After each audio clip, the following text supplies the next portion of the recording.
Jimmy Kimmel is supposedly a late night host, but that feels like the least important thing about him, or maybe the most important, depending on how you define importance in a world where television is simultaneously dead and somehow is still alive in the background of American culture.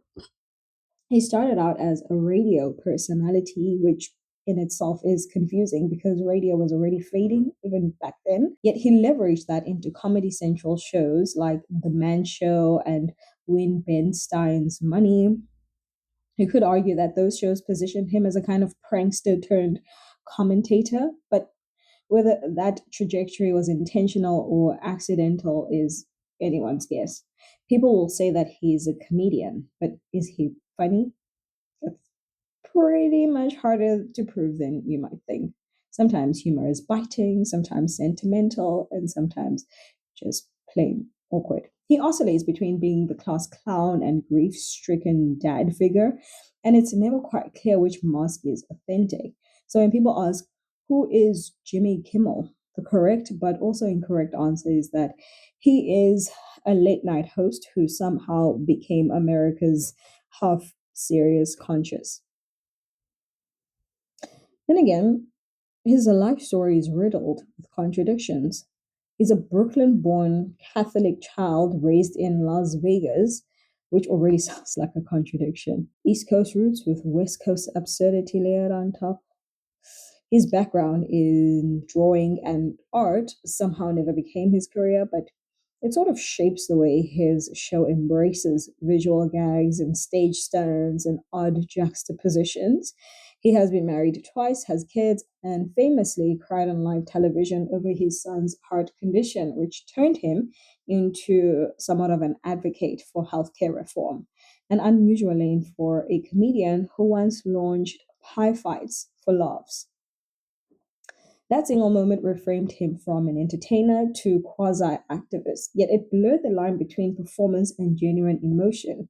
Is he a father first, a comedian second, or an opportunist who understands how tears play in an algorithm driven world? Depending on who you ask, he's either deeply authentic or masterfully manipulative, or maybe both at the exact same time. Each version of Jimmy Kimmel is simultaneously believable and also suspect. But it's impossible to separate Kimmel from the cultural battlegrounds he has entered, sometimes willingly, sometimes dragged by circumstance. His feud with Matt Damon, a running gag that started as a joke and became a meta commentary on celebrity culture, might be his most famous contribution to late night TV. It is absurd, it's staged, and also somehow real, like much like Kimmel himself. Then there are the controversies, the old blackface sketches that resurface every so often, sparking calls for accountability and reminders that comedy tends to age badly. He apologized, but apologies in Hollywood are like receipts, easily lost, rarely honored, often reissued. Critics see him as a liberal mouthpiece, especially when he goes after Republican politicians or leans into monologues about gun control and Donald Trump. Yet others argue he's simply reflecting the cultural mood of his audience. He became political, not out of principle, but because the late night model now demands it. Is he brave for taking certain stances or opportunistic for reading the room? Again, both answers are true and untrue. And then you look at his craft, which is either underrated or overrated, depending on your patience for late night formulas. His show, Jimmy Kimmel Live, is built around celebrity interviews, musical performances, sketches, and viral bits and pieces, the stuff that keeps the engine running but doesn't necessarily define him. What does define him, arguably, is his ability to pivot. One night orchestrating an over the top prank with celebrities reading mean tweets, and the next night tearing up rather over children without healthcare. This elasticity keeps him relevant, but also makes him impossible to pin down. Is he a clown? Is he a preacher? Is he a dad?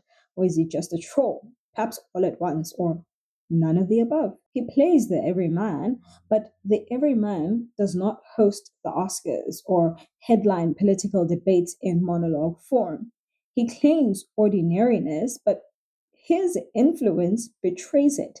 The paradox is that Kimmel's strength is not being singular, but being many things, even contradictory things, within the same hour of programming. And still, his position in the broader hierarchy of late night remains confusing.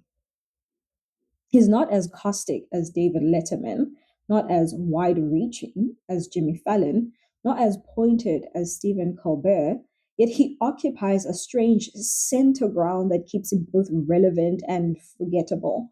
He's hosting the Academy Awards multiple times, which suggests that Hollywood trusts him with its biggest stage, yet his ratings don't dominate the way late night titans once did. He is the host you remember when you're reminded of him, the voice you hear in viral clips, but perhaps not live on television. Does that make him powerful or disposable? Maybe both.